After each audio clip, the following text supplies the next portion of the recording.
She was just a black high school student sitting quietly in her first-class seat with a completely valid ticket in hand. But the flight attendant didn't even ask. She raised her voice, questioning her, and forcefully moved her to the back, into the economy class, while dozens of silent passengers looked on. No one stood up in her defense. No one said a word. But when the girl picked up her phone and sent one short message, everything changed. Within minutes, the engines were shut off, the captain halted the flight, and federal agents were on their way.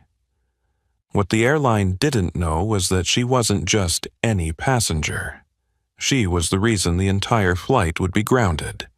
The 3B first-class seat embraced the small frame of Amaya Carter, a 16-year-old black girl with a pensive gaze, clutching her faded green backpack tightly to her chest. This backpack, which had accompanied her through many hot summers and cold winters, had now become her silent companion on the most important journey of her life. Outside the window, the early morning sun lit up the endless runway. Amaya gently placed her hand on her knee, softly brushing the strap of her backpack as if to calm herself. This wasn't just any flight. It was a milestone marking her maturity, her first solo flight. No parents, no relatives by her side, just her facing the vast world out there. The first-class ticket she held was purchased with immense pride by Dr. Naomi Brooks, her godmother, the woman who had always believed in her and supported her. That ticket was not just a reward for her excellence in the summer science program, where Amaya had outperformed hundreds of students from across the state. It was a symbol of the trust that she belonged in any space she longed for, even this luxurious first-class cabin. Amaya sat up straight, her headphones resting lightly on her ears, but music still off, her favorite science book still open on her lap. Though her heart fluttered with excitement, it was filled with pride. Quiet pride, the kind of pride that came from knowing she had earned this place through her intellect, her effort, and her undeniable abilities. One by one, the other passengers boarded, and the first-class cabin filled with tailored suits and expensive colognes. But Amaya didn't mind. She gazed out into the vast blue sky, letting the light wash over her brown cheeks, reflecting a youthful maturity glowing in the silence. In that moment, she had no idea that within minutes that silence would be shattered, and the quiet pride she carried with her would soon face a challenge far more ruthless than she could have imagined. But for now, Amaya Carter sat there, alone, but not lonely, calm as a flower before the storm that had yet to arrive. As Amaya let herself bask in the warm rays of sunlight coming through the window, the sound of high heels clicking steadily on the carpeted aisle drew her attention, and the attention of everyone in first class, to one direction. Sandra Whitmore, the head flight attendant, walked forward with the confident stride honed over years of service. Her neatly pressed uniform and the gleaming name tag on her chest were symbols of authority. Her expertly applied makeup carried a faint, rehearsed smile, the kind she had perfected through hundreds of flights, often reserved for passengers deemed worthy. However, when Sandra's eyes swept over Amaya, the simple black schoolgirl in a faded gray hoodie, well-worn sneakers, and an old backpack resting at her feet, the smile faltered for just a moment, almost imperceptible to anyone but Amaya. In that fleeting moment, but one that was crystal clear, Sandra's eyes flashed with doubt, as if Amaya's presence in first class was somehow wrong, a stain that needed to be erased. Without attempting to hide her suspicion, Sandra strode directly to seat 3B, standing above Amaya with an air of arrogance. With a voice louder than necessary, enough for the passengers around to turn their heads, she spoke. "You're in the wrong seat." Not a question, not a polite reminder. It was a decree, cold, firm, as if Amaya's presence here was a mistake that needed to be corrected immediately. Amaya flinched, looking up. Her eyes, still warm from the sunlight, now met Sandra's cold, piercing gaze. In a reflexive effort to be polite, Amaya softly replied, her voice small but clear, "I think this is my seat, 3B.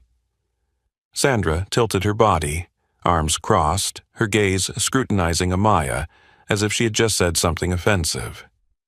She glanced briefly at the ticket peeking out from Amaya's hoodie pocket. A quick, indifferent glance without any real intention of verifying it, before she coldly snapped, "This is first class, young lady." The last two words fell from Sandra's lips with a deliberate emphasis, as if the very fact of Amaya being a young lady was reason enough for her not to be allowed in this space. Around them, a few passengers, men in tailored suits, women wearing pearls, began to glance over at Amaya, some with curious looks, others with subtle disapproval, but not a single word of defense was uttered. Sandra stood straight, her gaze looking down on Amaya, as though she were a baggage inspector inspecting an undeclared item. In that moment, she was no longer a flight attendant. She was a gatekeeper, someone who had taken it upon herself to decide who belonged and who didn't in this space. And with all her biases hidden beneath a professional facade, Sandra Whitmore came to her conclusion the moment she saw Amaya Carter. No questions asked, no need for verification. You don't belong here. Amaya bit her lip, trying to stay calm as a slow burn of anger rose in her chest. She gripped the strap of her backpack tightly with her small hand. In her mind, one question rose, short, sharp, and aching. Is it just because of my skin color? But Amaya didn't argue, not because she believed Sandra was right, but because she understood. In places like this, any defense would easily be twisted into causing a disturbance. What Amaya didn't know was that this quiet, steadfast silence, her refusal to react the way Sandra expected, would soon spark an earthquake that Sandra could never have imagined. Amaya tightened her grip on the strap of her backpack, her head lifting with a patience far beyond her 16 years. Under Sandra Whitmore's harsh gaze, she slowly reached into her hoodie pocket, pulling out her boarding pass, still intact in its glossy plastic sleeve. With all the politeness she had been taught from a young age, she presented it before Sandra. There was no hesitation or fear in her movement, just a simple gesture, much like the many times she had shown her pass on buses or during scholarship exams, where everything needed to be transparent and fair. The small card clearly printed, Seat 3B, First Class. An undeniable proof. However, instead of taking the pass as any professional flight attendant would to confirm it, Sandra merely glanced at it in a fleeting second. A quick, dismissive look, and then immediately stepped back half a step, narrowing her eyes, her lips pressed thin in a cold, cruel line. Then, in front of the entire first-class cabin, with a shrill, high-pitched voice sharp as a knife, she declared, "No way! You need to move to the back to economy class." Not a polite suggestion, not a request for further verification, but a sentence passed without trial. In that moment, the air in the cabin seemed to freeze. Whispers stopped. The sound of keyboards ceased. The unconscious motions of buckling seatbelts and flipping through magazines halted mid-air. All eyes turned to Amaya, eyes filled with various emotions: curiosity, discomfort, mild shock, and worst of all, indifference. Amaya felt each of those gazes pierce her like cold needles. Stares from adults in well-tailored clothes, those who allowed themselves to stand on the sidelines of an injustice unfolding right before their eyes. Not a single person spoke up. Not a single person stood to ask, "What's going on?" or simply suggested a more thorough check. That silence, heavier than any accusation. Amaya took a deep breath, her small hands gripping the strap of her backpack, but she didn't cry. No pleading, no panic. Inside, she was left with nothing but a bitter ache. Once again, her efforts were not enough to erase the prejudice imposed by others. Before her, Sandra Whitmore held her head high, her eyes glinting with petty triumph. She didn't bother to ask a colleague to verify the pass, didn't check the passenger list, nor did she call for the head of the crew for assistance. Sandra only needed a glance and blind belief that Amaya Carter, a black girl wearing a hoodie and old sneakers, could not possibly be a legitimate first-class passenger. And with that misguided belief, she coldly gestured, "Take her luggage. Hurry up. You're delaying our boarding process." The tone of her voice, refined over years of serving first-class passengers, now pierced through Amaya like a knife, not with blood, but with a sharp sting to the very core. Amaya stood up, her hands still gripping the backpack strap, trembling, but no words of protest escaped her lips. Not because Amaya believed Sandra was right, not because she was afraid, but because she understood. If she argued back, she would immediately be framed as causing trouble, dragged away under the silent complicity of the crowd, transformed into the problem rather than the victim. The shame didn't only come from Sandra Whitmore's actions. It came from the invisible but painful complicity of everyone around her, those who saw but chose to silently turn away. Amaya lowered her head and stepped out of her seat. The sound of the backpack strap scraping against the floor echoed alone in the silent first-class cabin. She walked slowly past rows of shiny seats, past expensive suits and trendy leather handbags, faces lifted, then quickly dropped, as if simply avoiding the sight could wipe their responsibility clean. A few other gazes, colder, struck her like silent lashes. "Serves you right. Go to your place. This isn't where you belong." Amaya bit her lip, feeling every step weigh heavily, as if she carried the burden of a long history of prejudice, rejection, and invisible denials that she and others like her had suffered for generations. When she reached economy class, Amaya found an empty seat by the window. She slumped down, her backpack placed neatly under her feet, her hands tightly clasped together as if holding herself. Her gaze was directed out the window, but what Amaya saw wasn't the vast sky beyond. It was her own reflection in the glass.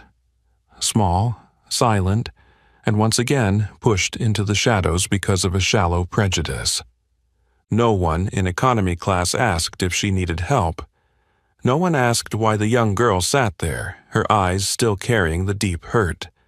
She sat quietly, amidst murmurs, stolen glances, and hurried side-eyes like a lost shadow among strangers.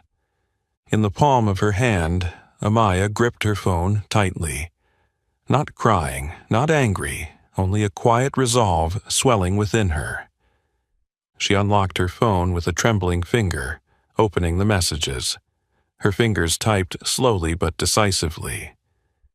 "She made me leave my seat, told me I don't belong there. I'm in economy class now." The message was sent in a few short seconds, and in that heavy moment of silence, Amaya Carter didn't know. With that single tap, she had triggered an underground earthquake that no one on this flight, not even Sandra Whitmore, could stop. As Amaya's small hand pressed the send button, those few short words in the message suddenly felt heavy, like a sigh that had been held in for a lifetime. "They made me leave my seat. They don't believe I have a ticket." No anger, no complaints, just a raw, quiet truth wrapped in a few lines, much like the way she chose to face the world. The phone lay silently in her palm, its screen black, reflecting the tense face of the young girl, lips pressed tightly, eyes distant, but her shoulders carrying an unusual strength for a 16-year-old who had just been treated as an intruder in an entire airplane cabin. No one looked at Amaya as she quietly walked past the aisle between first class and economy. No one turned to ask what had happened, or at least to ask if she was okay. The invisible door between the two cabins, once defined by the numbers on the boarding pass, now seemed like a stark boundary, a place where a mistake in the eyes of someone with power could forever negate the rightful existence of a black high school girl. Sandra Whitmore didn't look back. After handling the issue, as she confidently described after each disruption, Sandra straightened up, adjusted the red scarf draped over her neck, and turned on her heel, walking toward the forward galley, where flight attendants typically gather before takeoff. Her face remained indifferent, as if she had just completed an ordinary task, like removing an oversized piece of luggage or asking a passenger not to put their feet on the partition. In her eyes, Amaya wasn't a person with the right to be present. She was simply an anomaly to be adjusted. In the galley, Sandra took a glass of water, sipped it, and leaned against the wall as if nothing had just happened.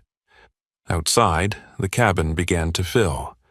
The sound of passengers stowing luggage, adjusting seats, and exchanging hushed conversations gradually increasing, filling the void left by the incident. Meanwhile, Amaya withdrew into a seat near the back of economy, where the dim light from the ceiling created a soft, hazy glow. She chose the window seat, as she always did when feeling out of place among a crowd. At least outside the window, the sky was something no one could take from her. Her faded green backpack, the item as familiar to her as her own body, was neatly placed under her feet. There was no room left for anger or resentment in her heart. Instead, there was an empty silence, a cold ache spreading from within her chest, where her belief in justice had just been pushed off the runway, just like she had been pushed off her seat. She lowered her head slightly, as if searching for any warmth left in her trembling palm. In her mind, Sandra's voice still echoed like metal striking stone. "No way, you have to move." That voice didn't just ring in Amaya's ears. It reverberated in her heart, like a warning bell about a world that wasn't ready to accept her, no matter how many achievements, how much effort, how many reasons she had to be proud. But then, when her phone screen lit up, a small light, like a candle flickering in the wind, Amaya saw a reply from Naomi. The two words appeared neatly, simple. What happened? Though brief, those words weighed heavier than any science book she had ever loved. It wasn't just a question, it was an affirmation. That somewhere, someone was listening to her, believing in her, and ready to act for her. Amaya stared at the message for a long time before slowly replying. Her fingers gently typed, no longer trembling but full of determination. "The head flight attendant doesn't believe my ticket is mine. She made me leave my seat, said I couldn't sit in first class. I showed my ticket, she didn't even look at it properly. I stayed silent, but they didn't stay silent with me." For the first time throughout the short journey from the front of the plane to the back, Amaya felt she was no longer alone. She knew Naomi Brooks, her godmother, wasn't an ordinary person. She wasn't someone who would sit quietly while justice was distorted. And she wasn't the type of person to let a black schoolgirl endure this kind of humiliation in silence. Outside the plane, the sun had climbed higher above the horizon, its light spilling through the windows, casting a bright but indifferent streak across Amaya's face. She blinked, turned, and looked straight at the glass as if she could see through it to the horizon of justice that was slowly beginning to reveal itself. Beyond the cockpit door, the communication system blinked on, and an urgent voice began to speak through the command center on the ground. From that moment on, Flight 263 would no longer be just an ordinary flight. It would become a fateful flight, where the silence of a young girl would force the entire system of power in the sky to stop, to listen, and to take responsibility. Amaya didn't know exactly what would happen next, but she knew one thing for sure. From the moment Naomi read the message, she was no longer alone on this journey. The moment Amaya's phone screen lit up, She saw Naomi's reply almost instantly. No emojis, no empty words of comfort. Just 2 words, cold yet firm. What happened? Amaya stared at those 2 words, her heart pounding in her chest as if, in that very moment, hope was rushing into her. A hope not because of what Naomi might do, but simply because on the other side of this silence there was someone who was truly listening, someone who believed in her without asking any further questions about the context. Her hand trembled slightly as she typed back, but this time it wasn't out of fear or shame like a few minutes ago. It was because something inside her was beginning to shift. Something akin to strength. The head flight attendant doesn't believe I have a first-class ticket. She made me leave my seat. I showed her my pass, but she didn't check it. Now I'm sitting in the back. Flight 263, seat 3B. Amaya hit send, as if she were sending all the pain she had just endured through an invisible transmission, and when the screen confirmed it had been sent, she waited in silence. Outside the window, the sun had risen higher, casting a golden glow on the runway as if nothing had happened, as if the world was still calmly passing by, indifferent to the invisible wounds of a 16-year-old girl who had just been erased from a space she should have belonged to. Just seconds later, a new message appeared on the screen. Stay where you are. Don't say anything else. Let me handle it. No additional exclamation points. No empty promises like, everything will be okay, or I'll talk to the airline, which adults often say when they don't intend to take action. Just a short sentence, but it felt like electricity coursing through Amaya's trembling courage, making her lift her head, sit up a little straighter, and gently release her grip on the backpack strap. She knew Naomi Brooks was not like other people.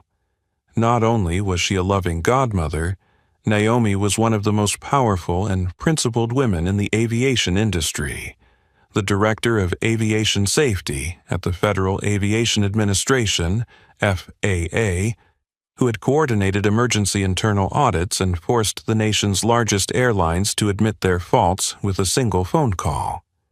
And now, that woman was beginning to act. On the 48th floor of a glass building in the heart of Washington, D.C., Naomi Brooks was in the middle of an online meeting with the FAA Safety Advisory Board when the message arrived.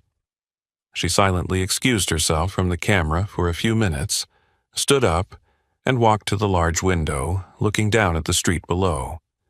Her gaze sharp, her lips pressed into a straight line. After reading Amaya's last message, Naomi didn't need any further verification. She didn't request a second opinion. She didn't need to know what pressure the flight attendant had been under. She knew exactly what had happened. She had seen it too many times, and this time, it had happened to the one person she loved the most. Naomi returned to her desk, dialed the emergency contact line with the flight operations team. Her voice was low, slow, but firm, like a bell tolling against steel. This is Director Naomi Brooks.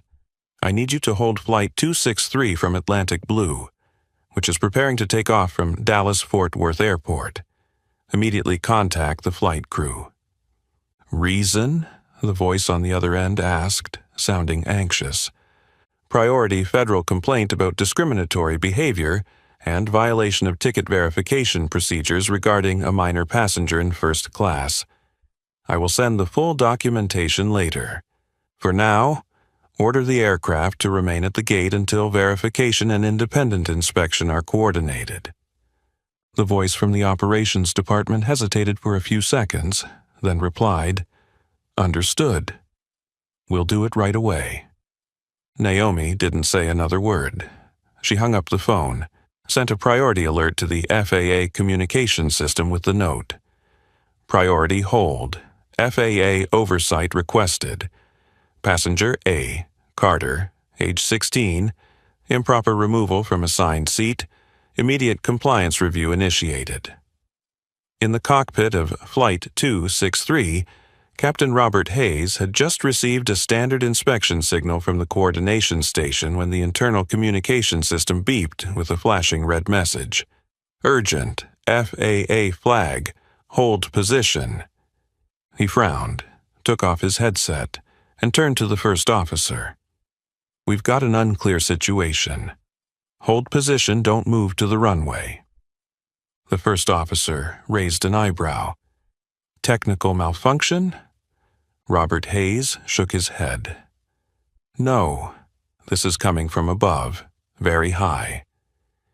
In over 20 years of flying, he had dealt with engine fires, unruly passengers, and electrical system failures, but he had never received a request to stop a takeoff because a passenger had been removed from their seat. He knew that could only come from the FAA.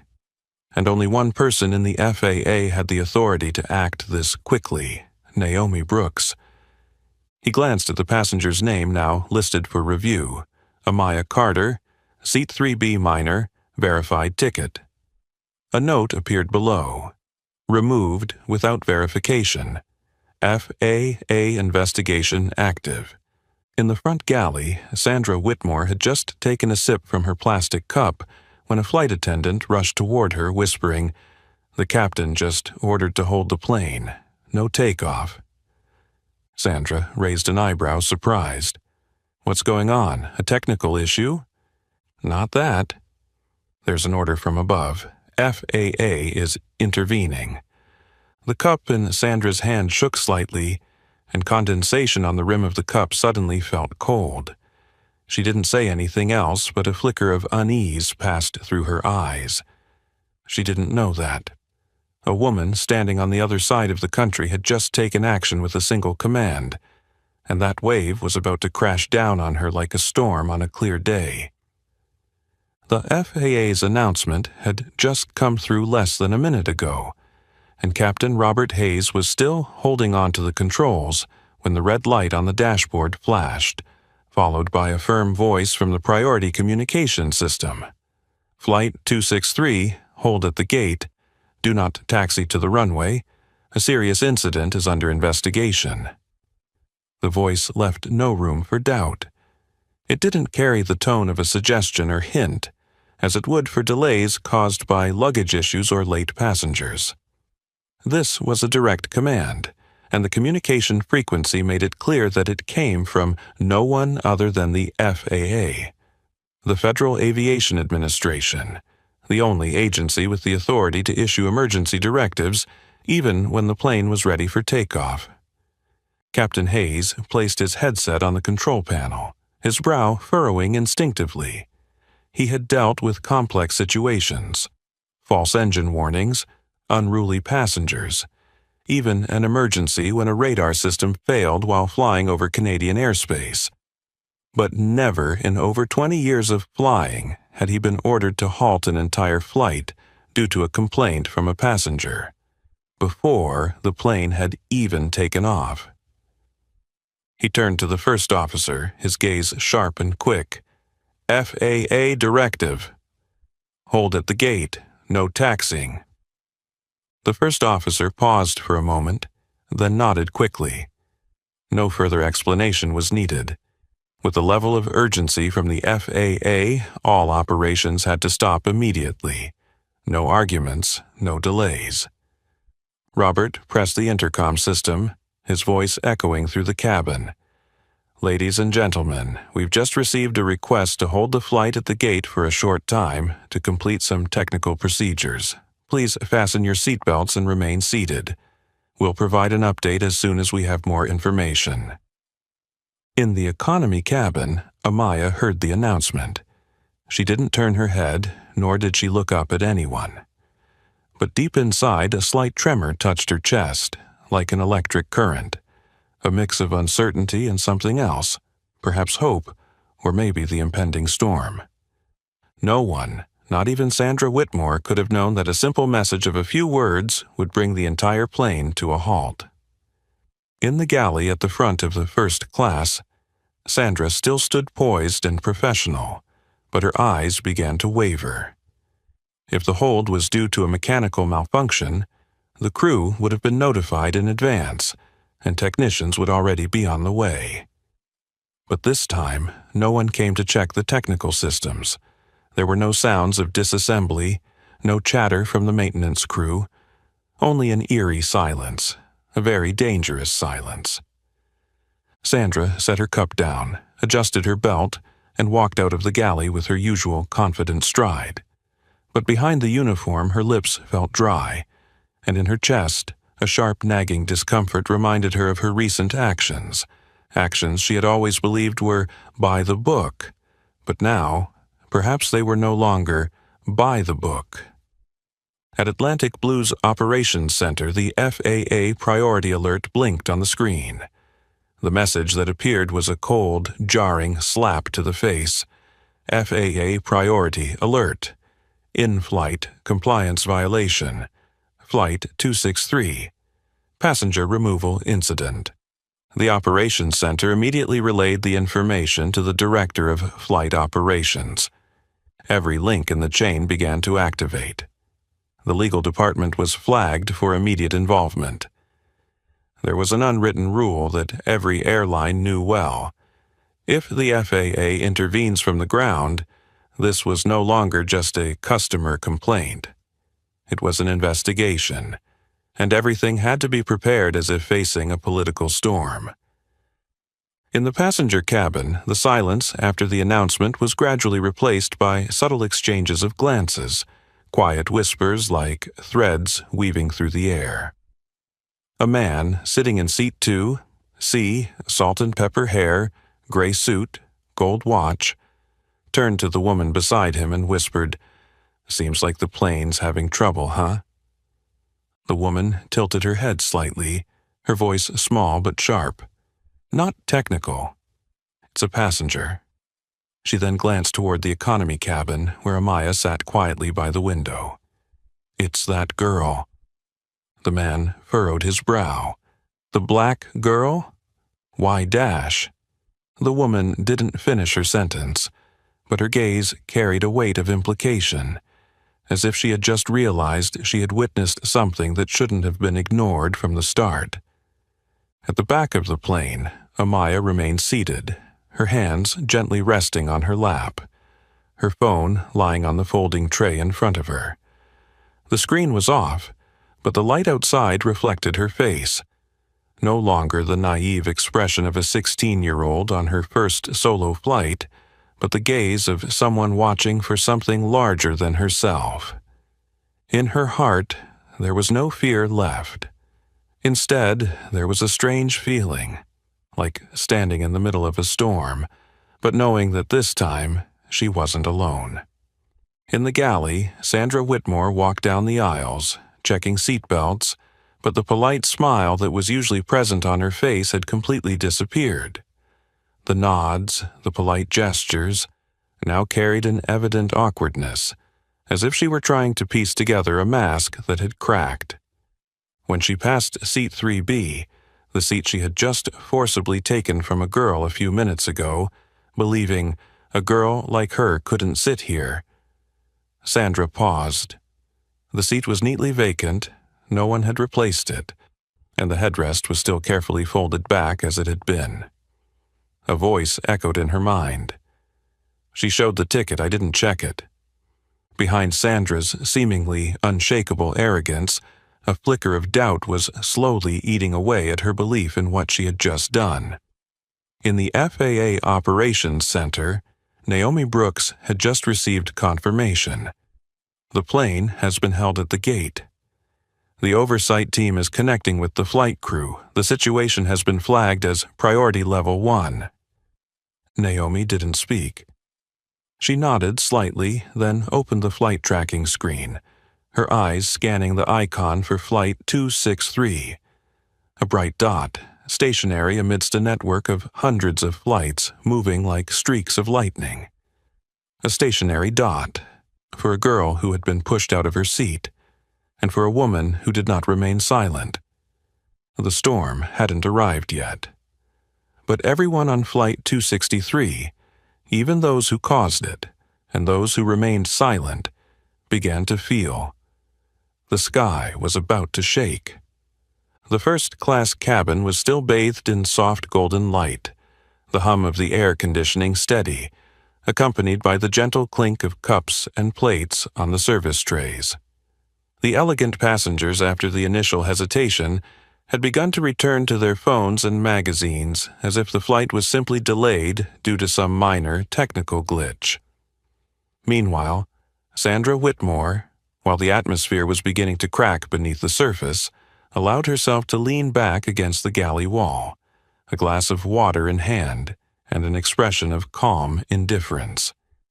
She stood there, one hand holding the cup, the other smoothing her uniform skirt, her gaze flicking over the first-class cabin with her usual watchful eye. Her demeanor was no different from that of thousands of flights before. Still the sharp, polished Sandra, always knowing how to maintain control over everything in the cabin as if it were her own private world, where she had the right to judge and make final decisions. She still believed everything had been handled properly. That the girl, the student in the hoodie who didn't belong in first class, had been placed back in her rightful place without any major consequence. For Sandra, it was a professional win, a necessary action to uphold the unspoken standards she had maintained for the last 15 years in the sky. But not everyone in the crew shared her perspective. Eric Dawson, the young flight attendant who had been in the job for just 3 years, entered the galley from the left aisle, still holding the cloth he used to wipe down trays. He hesitated, stopping for a moment before speaking. Though he didn't want to disrupt the atmosphere, his hesitation inadvertently created a noticeable pause in the already taut space. "About the girl earlier," Eric spoke, his voice gentle but firm. "I saw her ticket. It was for seat 3B. Sandra turned her head toward him, tilting it slightly as if analyzing whether she should respond or simply ignore him. Then she chuckled softly, a laugh devoid of humor, filled instead with the arrogance masked by years of experience. "Eric, you're still too green. In this profession, looking at a ticket isn't everything." He froze, his eyebrows furrowed for a brief moment. Sandra continued, raising her glass of water, as though teaching a stubborn student. "You'll learn, over time, that not everyone who presents a first-class ticket really belongs here. Some people, just by looking at them, you know something's off." The statement didn't require further elaboration. It was enough to reveal the true nature of the distorted belief system Sandra held to run her cabin, that the standard wasn't just on the boarding pass, but in how passengers looked, what they wore, what color their skin was, how they spoke, and most importantly, whether they made her feel like they belonged. Eric didn't speak for a few seconds. He wasn't someone who easily confronted others. But his gaze on Sandra was different now. Not just the confusion of a young employee, but the look of someone who had witnessed a line being crossed, one for which there was no justification. He nodded slowly, then quietly responded, almost just for the two of them to hear. "I think that girl didn't do anything wrong." Sandra placed her glass down on the tray, sighing tiredly, as if the girl, and now Eric, were forcing her to explain the obvious.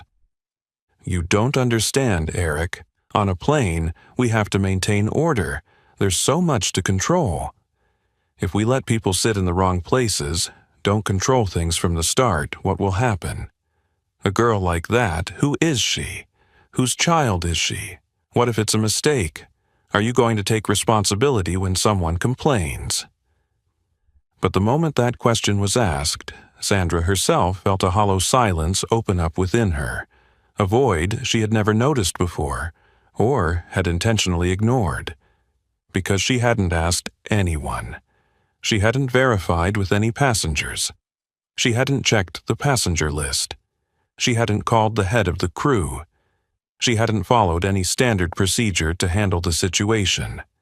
She had simply given an order, just because it felt wrong. And now the plane was being held at the gate. No technical issue, no engine failure, no bad weather. But because of a decision made from prejudice, based on a superficial glance, but one full of authority. Eric still didn't say anything. He simply took a step back, nodded slightly, and turned away, leaving Sandra alone in the galley, where the sound of the engines outside was drowned out by a far more suffocating silence. She placed her hand on the cold metal edge of the galley counter, staring into the empty space as if hoping to find a loophole to justify what she had just done. But for the first time in 15 years in the sky, Sandra Whitmore was no longer certain that experience was enough to protect her from the storm approaching from the horizon, one she hadn't seen on the radar. Because this time, she wasn't just facing a girl. She was facing a system that was waking up. Sandra Whitmore was still standing in the front galley, her palm lightly resting on the cold metal edge, her gaze distant, as if searching for some vague reassurance among the scattered sounds in the first-class cabin. But that moment didn't last long. The cockpit door opened from the front. The dim light from the control panel illuminated a straight line across the carpet, and Captain Robert Hayes, the calm man, who rarely stepped out of the cockpit unless absolutely necessary, tilted his head out, his voice low, not angry, but with no room for compromise. "Miss Whitmore, come in here for a moment." No further explanation, no usual collaborative tone between crew members. Just a short order, enough to make every alarm in Sandra's body go off like a siren. She swallowed hard, straightened up, adjusted her skirt, and walked toward the cockpit with the demeanor she had carefully honed in front of the mirror. Always the picture of someone in control. But with each step closer to the cockpit, Sandra's heartbeat shifted, and a quiet, unfamiliar feeling began to creep in, one she hadn't felt in a long time. Anxiety. The door closed behind her. The air in the cockpit was cooler but also heavier. Captain Hayes wasn't sitting down. He stood next to the first officer's seat, his hand resting on the armrest, his cold eyes not looking directly at Sandra, but toward the hanging headset. Without saying anything further, he slightly tilted his head to the right, signaling for her to put on the headset. Sandra looked at him briefly, as if waiting for some kind of introduction, a "what's this about?" But when she received nothing more than a stiff nod, she slowly put on the headset, still maintaining a slight smile on her lips, as if this were just another routine technical exchange. But as soon as the headset settled against her ear, the voice on the other end froze that smile like wax meeting ice. "This is James Sandler, Senior Manager at the FAA, speaking on behalf of Director Naomi Brooks." Just hearing that name, Sandra felt her chest tighten. Naomi Brooks. A name anyone who had worked in aviation for any length of time knew. Not for shocking statements or power displays, but for something much stronger: reputation and unwavering principles. If her name came up in an investigation, that case would never be closed with a simple apology. It would leave real consequences. Consequences that ran deep into the roots of the system. The voice continued without giving Sandra a moment to collect her thoughts. "We've just received an urgent complaint from Director Brooks regarding a minor passenger being forcibly removed from a first-class seat, despite having a valid boarding pass, with no violation of any kind." His voice wasn't loud or harsh, but every word rang in Sandra's ear like a hammer on a glass table, sharp and cold enough to make her palms sweat. "The passenger's name is Amaya Carter, 16 years old with a ticket for seat 3B in first class. She was asked to move without any verification of her ticket or coordination with the flight crew." Sandra opened her mouth, ready to respond, a familiar reflex, as she had done many times before when passengers complained. "I just thought that—" But James Sandler interrupted before she could finish. "I'm not asking what you thought. I'm asking if you verified the ticket with the passenger list or ground staff before forcing the passenger to leave their seat." There was no room for escape in her words. Sandra fell silent for a heartbeat, then quietly replied, her voice cracking, "No, I just glanced at the ticket. I thought—" "So, you didn't verify. You just relied on your intuition to decide whether a passenger was valid or not?" Silence. A silence that lasted like the stillness of a clock second-hand stopped. Then James Sandler continued, this time with a voice slower and heavier. "Do you know that passenger is the goddaughter of the FAA director? And even if she wasn't, removing a valid passenger just because you felt they didn't belong in that seat already violates at least 3 FAA safety principles and internal procedures, doesn't it?" Sandra could hardly hear the details anymore. Words like violation of principles, no verification, urgent complaint swirled in her head like a chaotic storm. The 15 years of experience she had once prided herself on, now it couldn't protect her from the undeniable truth. She had made a decision not based on procedure, but on bias. "Now, listen carefully." James's voice dropped like the wind before a storm.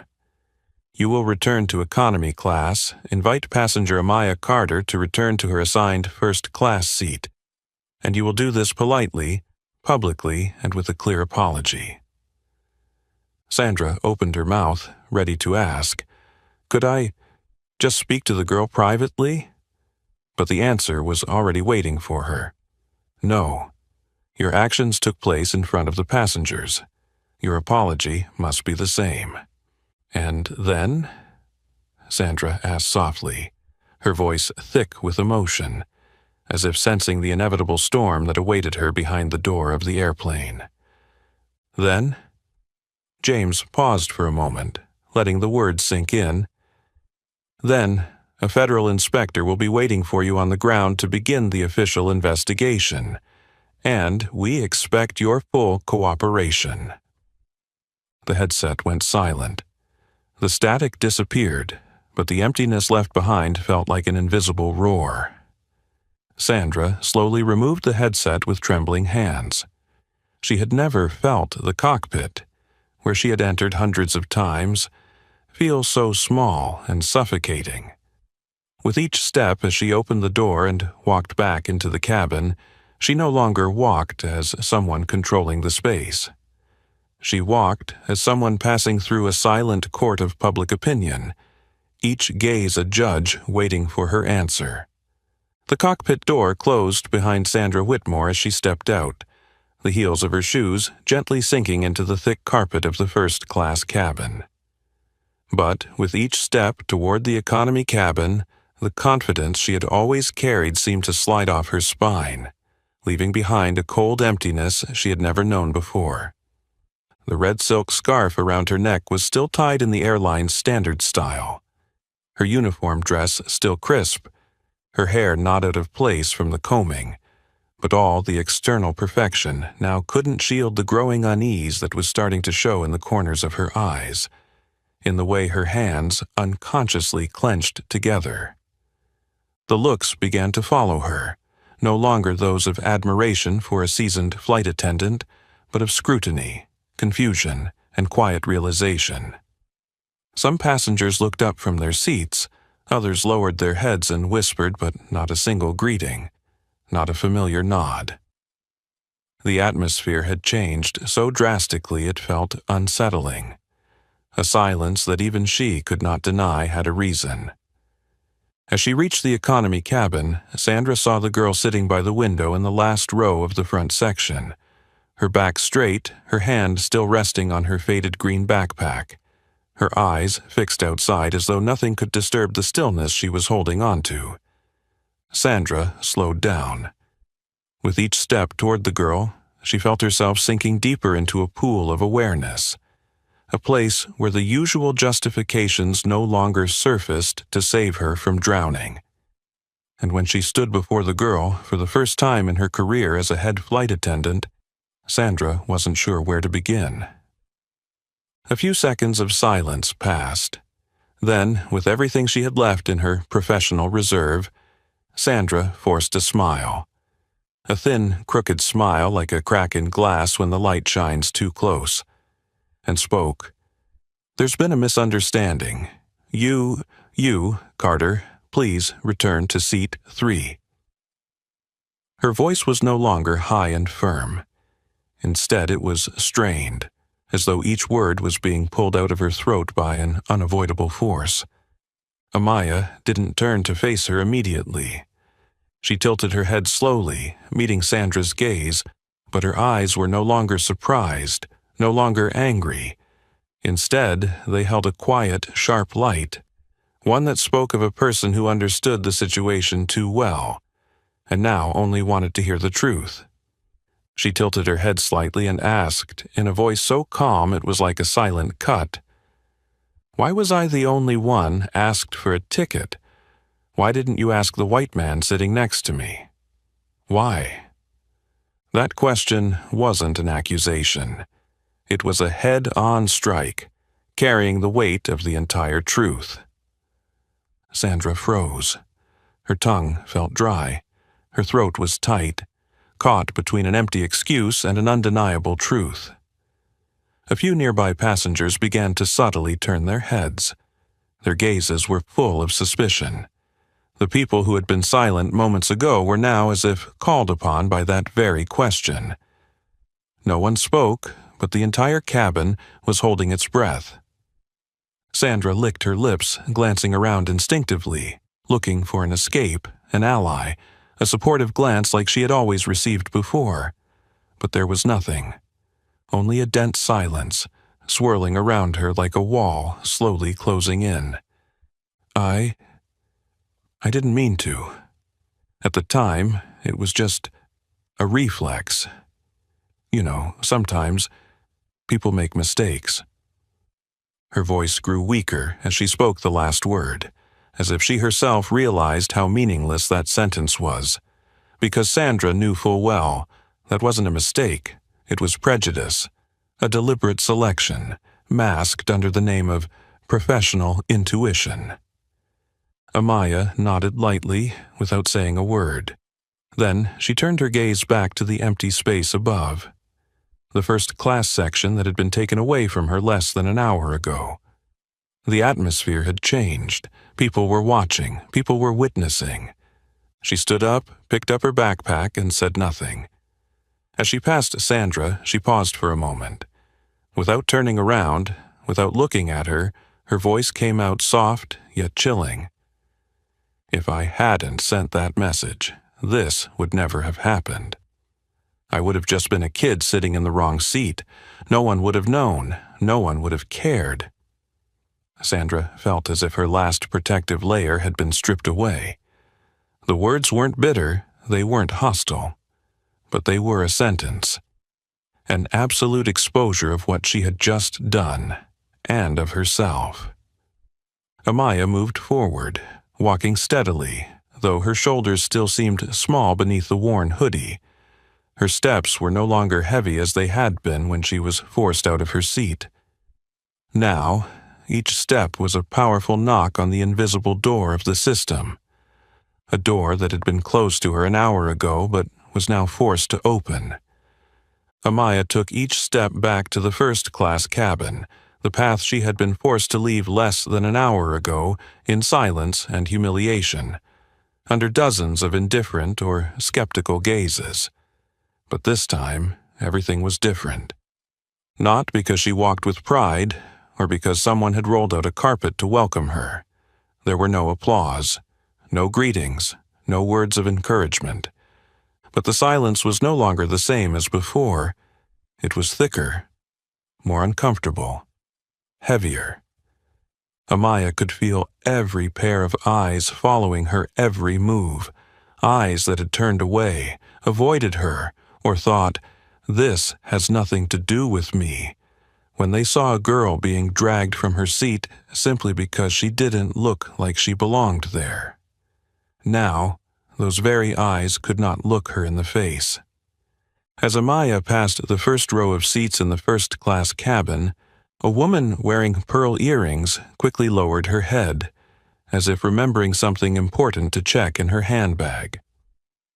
A gray-haired man, sitting near her former seat, glanced over and then looked out the window, his brow furrowed as if something crucial had come up. No one greeted her, no one asked, but everyone knew. That girl was returning to her rightful place. Amaya stopped at seat 3B, the seat she had been forcibly removed from as if she were an intruder. The seat was still intact, reclining at the angle she had adjusted it to. The headrest was clean, and no one had taken her seat in the time that had passed.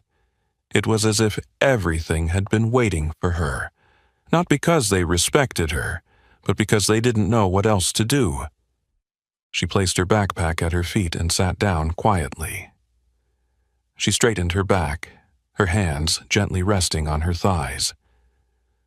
No one told her to be strong, but no one could make her shrink back anymore. A few whispers started to ripple through the rows behind her. Someone cleared their throat, another adjusted their glasses, a young woman leaned toward her husband and whispered something. Then, a middle-aged man from the opposite row spoke very softly, but enough for those around him to hear, "We've been silent in the wrong way." That sentence wasn't directed at anyone in particular. It wasn't aimed at any specific person. But every person in the cabin felt as if it was directed right at them. All those who had witnessed the girl being humiliated, being ordered to leave her seat, heard the head flight attendant's loud commands, but no one stood up to ask, why? Those who had the opportunity to stop it from happening and did nothing. Amaya didn't turn her head, she didn't react, but those words still echoed in the air, no need for anyone to repeat them. In the galley at the front, Sandra Whitmore stood alone, her back against the cold stainless steel cabinet, her lifeless eyes staring at the beam of light filtering through the frosted door. She heard the whisper. Though no one spoke directly to her, she knew that the man wasn't talking about them. He was talking about her, about the actions she had taken and the silence she had received as a brutal reflection from the collective. Never before in her life as a flight attendant had Sandra felt the cabin become so foreign and oppressive. Everything was still the same. The narrow aisles, the luxurious leather seats, the spotless glasses and cups. But now, it no longer felt like her space. It felt like a silent courtroom where every detail was evidence against her. Sandra's gaze fell on seat 3B. The girl hadn't glanced at her once since she had returned. No anger, no resentment. That was what Sandra couldn't bear. If Amaya had been angry, if she had yelled, blamed, or cried, Sandra might have found a reason to justify it.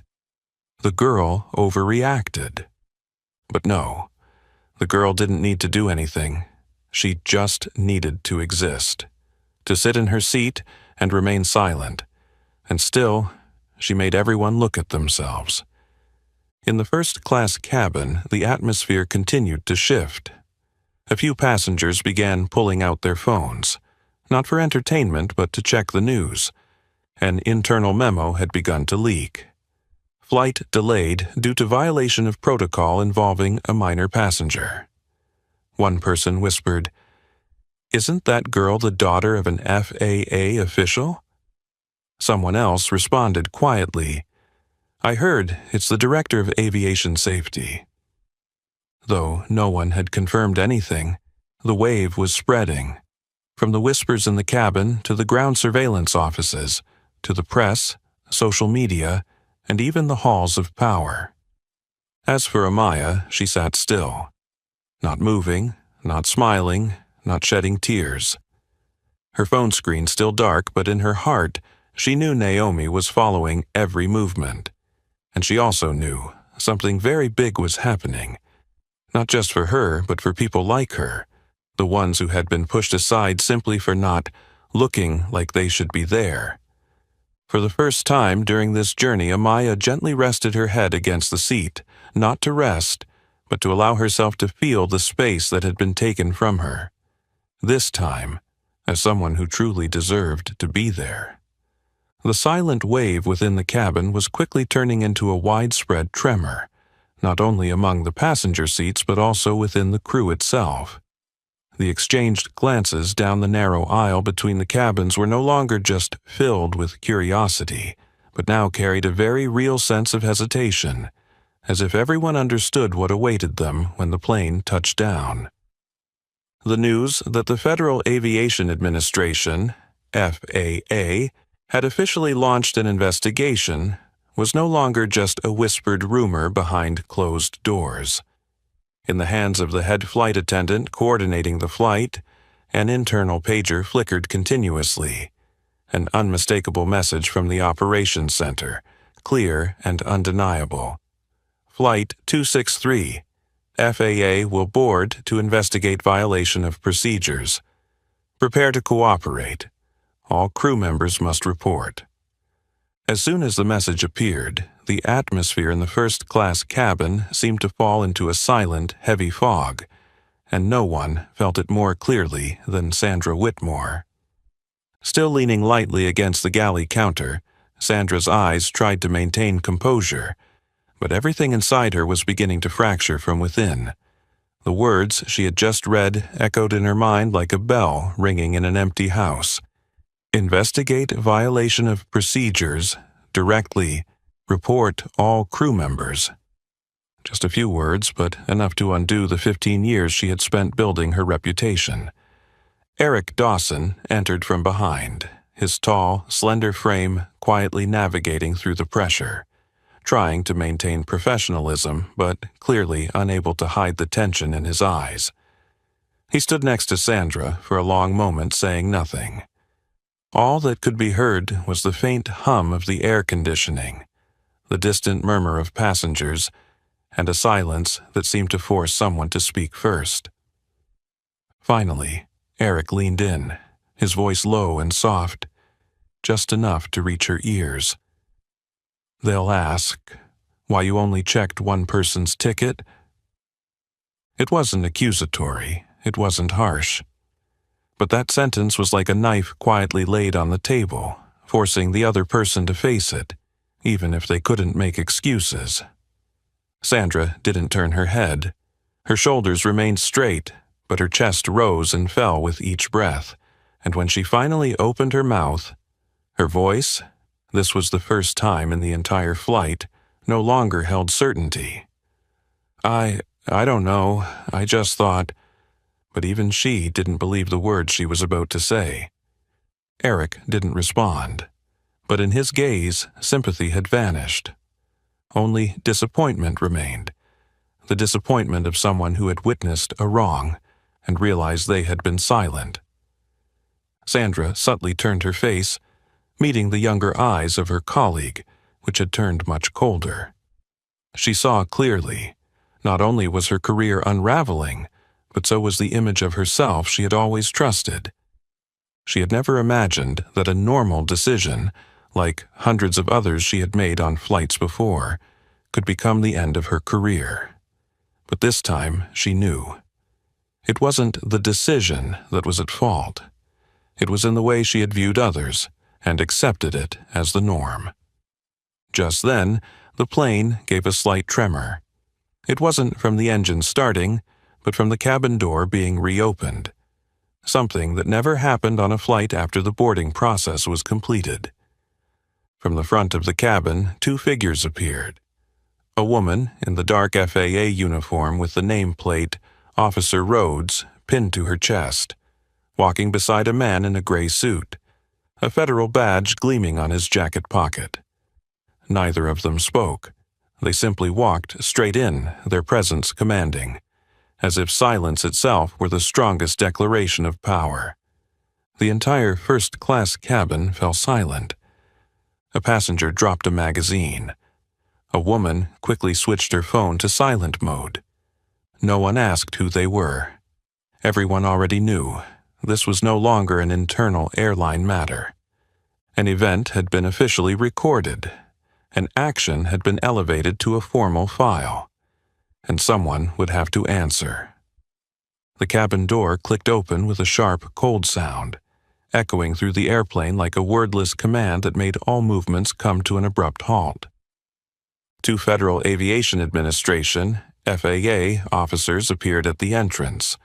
One woman in a dark uniform with silver-embroidered shoulder patches, the nameplate, Officer Rhodes, pinned to her left chest, walking with a steady stride. Alongside her was a tall man in a gray suit, his face expressionless, a gleaming federal badge on his jacket pocket under the cabin lights. They didn't speak. They didn't smile. They didn't greet anyone. Their mere presence was enough to make the entire first-class cabin feel suffocating, like the air had been sucked out with just 2 steps. Amaya Carter lifted her head from seat 3B, her eyes quietly following the two figures. She didn't say anything. She didn't react.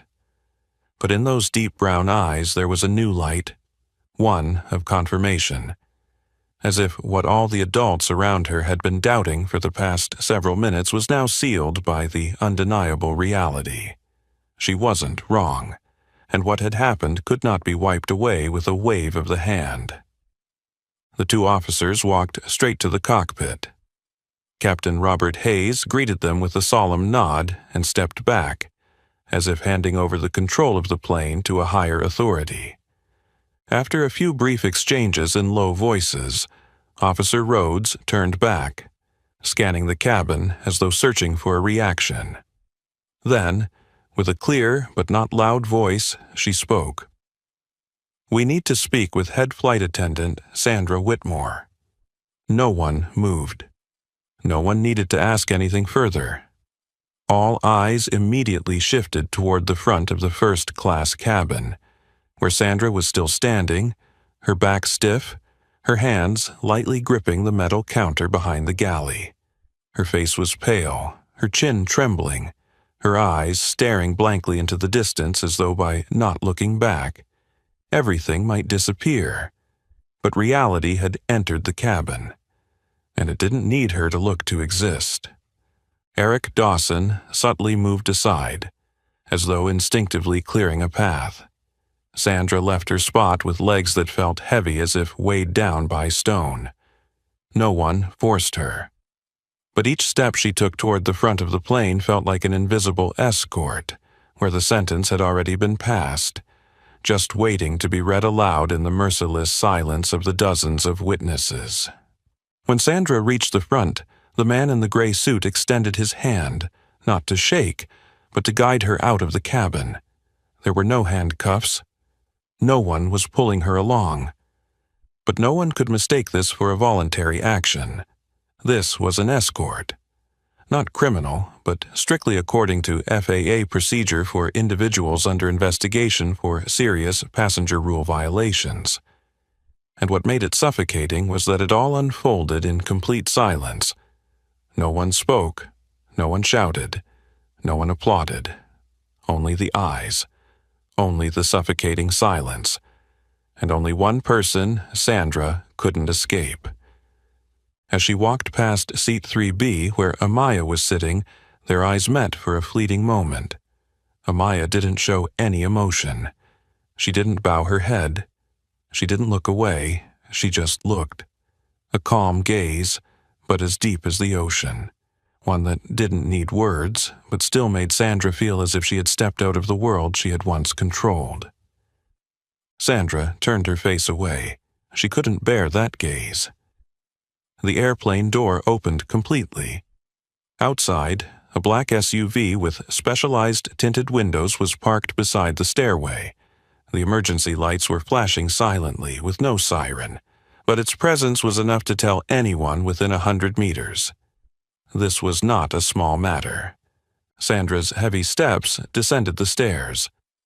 From the first-class cabin, the passengers could see an FAA representative waiting at the bottom of the stairs with a thick file and a face devoid of expression. Though there were no handcuffs or arrest warrants, everyone in the cabin understood. This was the moment she would have to answer with her entire career. Inside the airplane, the silence lingered a few more heartbeats after Sandra disappeared from sight. Then, a young man in seat 2C, the one who had said, "We've been silent in the wrong way," turned to the woman next to him and whispered, "I think, for the first time, I understand what civic responsibility means." The woman didn't reply, but she gently squeezed her husband's finger, as if holding on to something fragile but real. At seat 3B, Amaya closed her eyes. Not because she was tired, not because she wanted to escape, but because she knew one door had closed for someone, and another door, wider, fairer, had just opened for all the people like her. Sandra Whitmore descended the airplane stairs, disappearing into the black SUV accompanied by 2 FAA officers, leaving behind a first-class cabin filled with a silence so profound it felt as though her very presence had been the unnoticed noise that everyone failed to recognize, until it was gone. The cabin door closed, and the faint whine of the locking mechanism echoed, like a soft period marking the end of an event no one had expected to witness when they boarded the flight.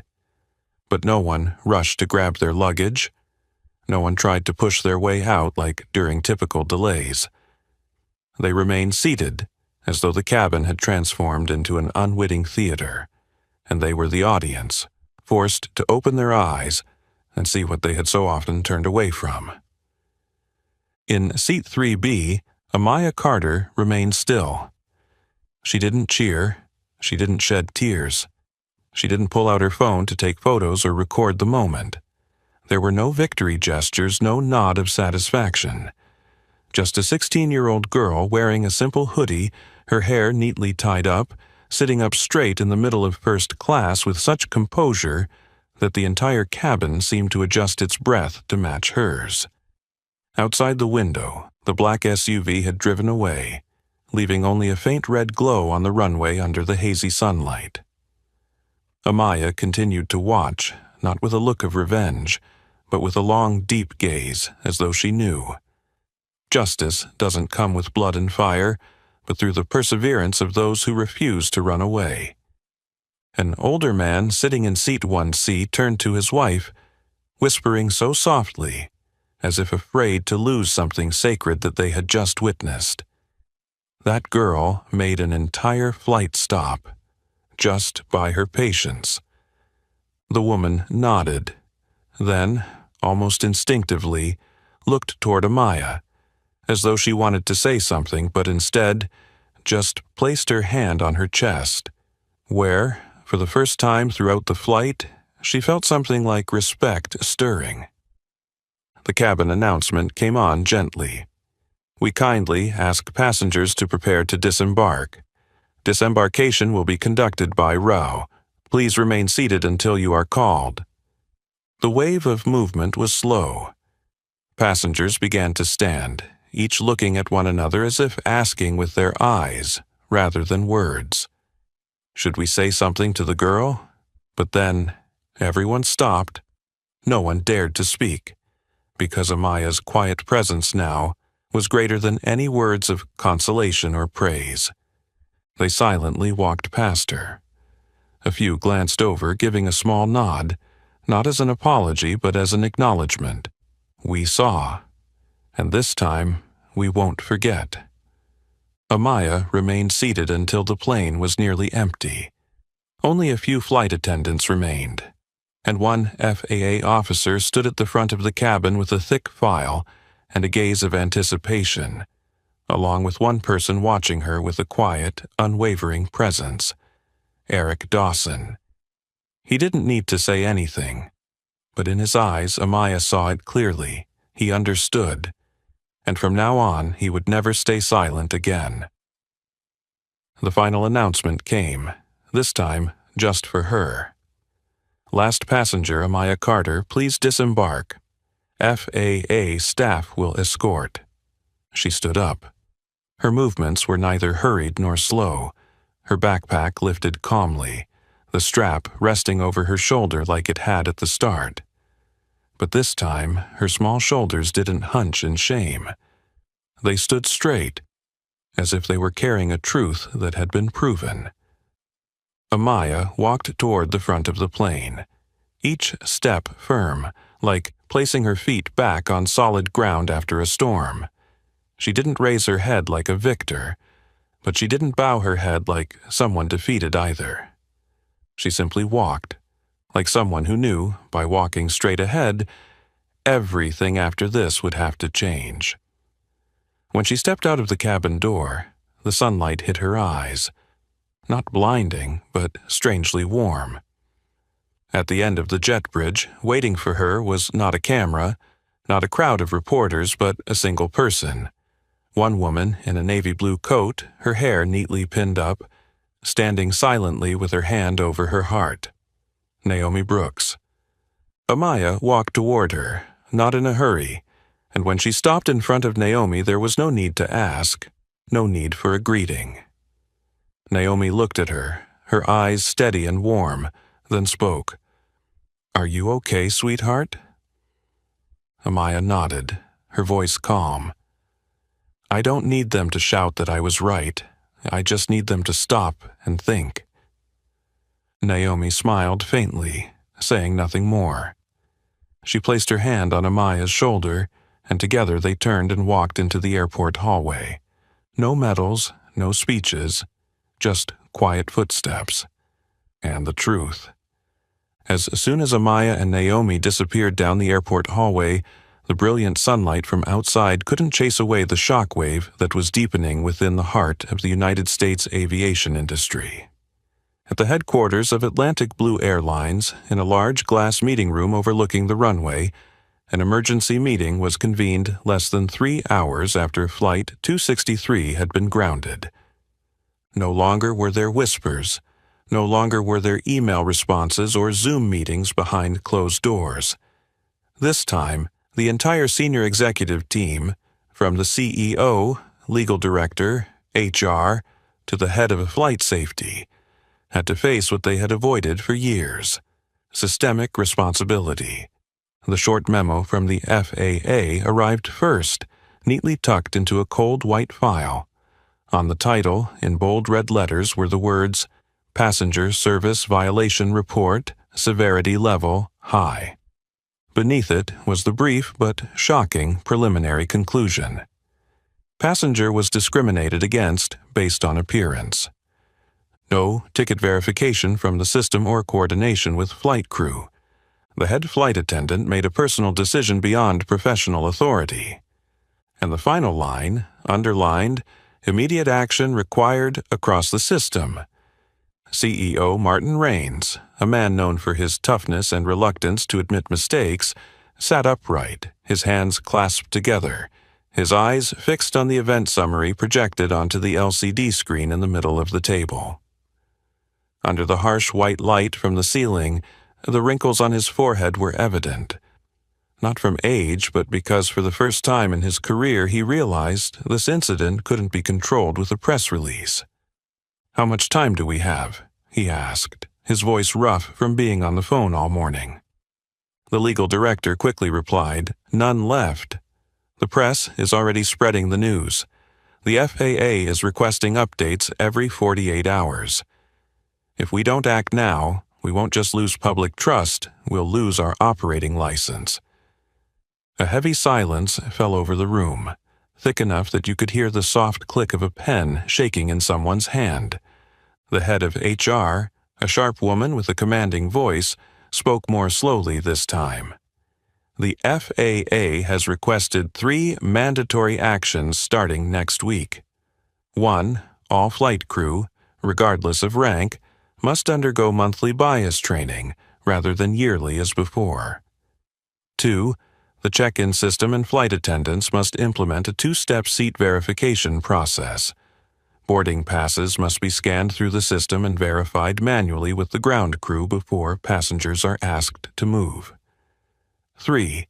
We must establish a policy to protect whistleblowers from discrimination, whether they are passengers or internal staff.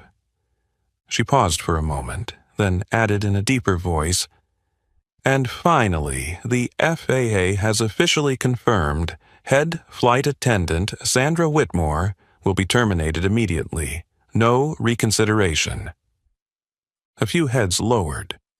One person quietly tore off a note, crumpled it in their hand. Sandra, once considered the discipline core of the senior flight attendants, praised for her exceptional in-flight crisis management skills, was now a living example of what happens when confidence surpasses humanity.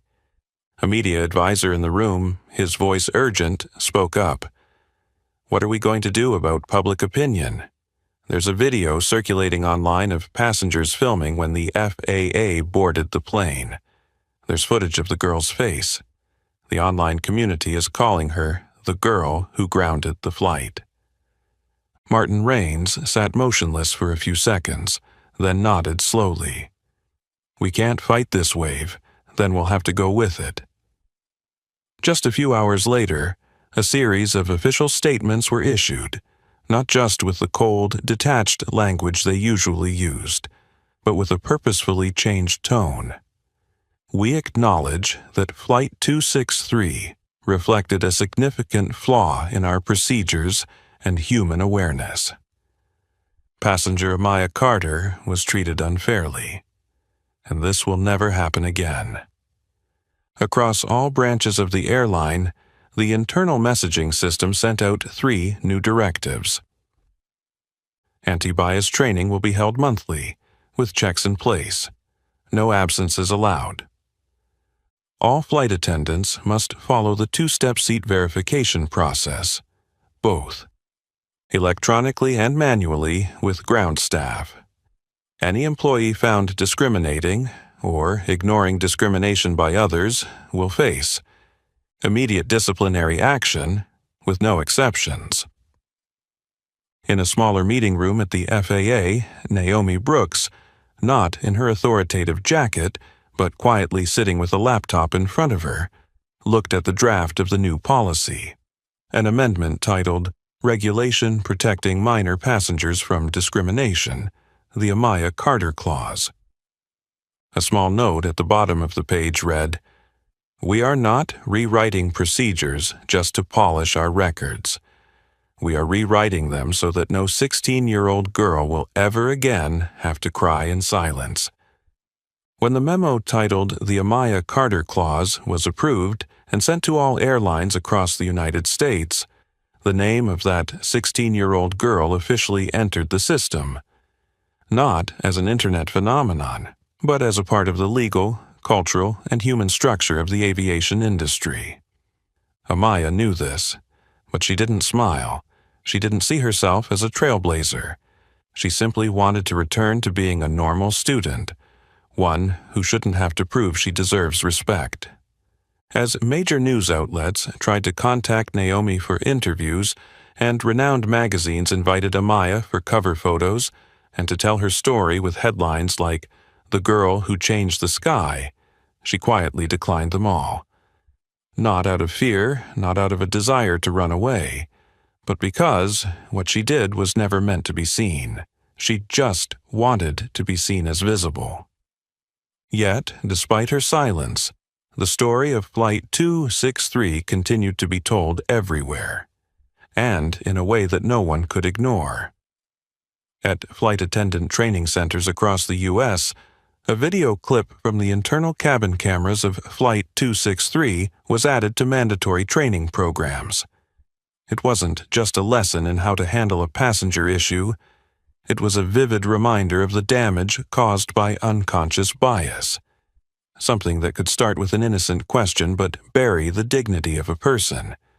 At high schools, particularly in citizenship and sociology classes, teachers printed out summaries of the incident, along with discussion questions.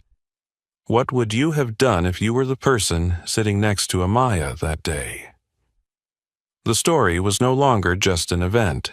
It had become a lesson, not in textbooks, but one that left a deeper mark than any chapter.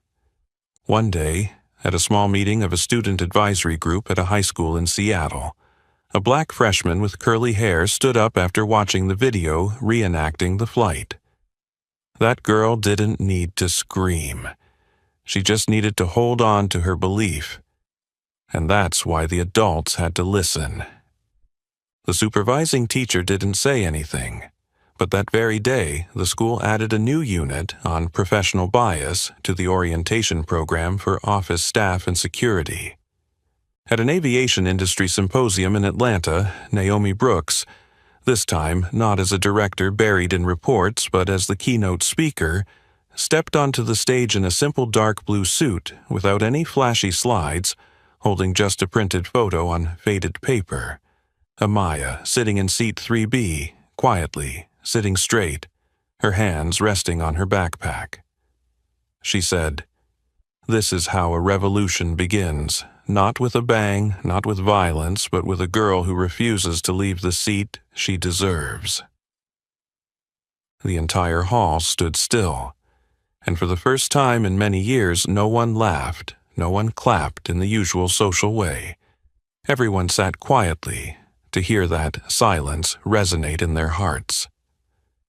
At a university seminar, when Amaya finally agreed to appear, not on television but in a private class for students studying passenger management, she was asked, "How did you remain calm when everyone turned away from you?" The girl paused for a few seconds, then answered slowly, "Because I knew I didn't do anything wrong, and I knew someone would stand by me." The answer didn't stir intense emotions. It didn't make anyone cry or cheer, but it made every gaze drop, because everyone was asking themselves, would I be the one to stand up or stay silent again? What about Sandra Whitmore? She disappeared from the professional radar, her industry record marked with a red flag, no airline daring to sign a new contract with her. She wasn't arrested, she wasn't paraded as a villain in the media. But in the flight attendant community, her name became a warning bell. Every new training lesson now begins with one line: "Don't become another Sandra Whitmore." Not because she was cruel, but because she believed that prejudice was experience. And that made a girl have to leave the seat she had rightfully earned.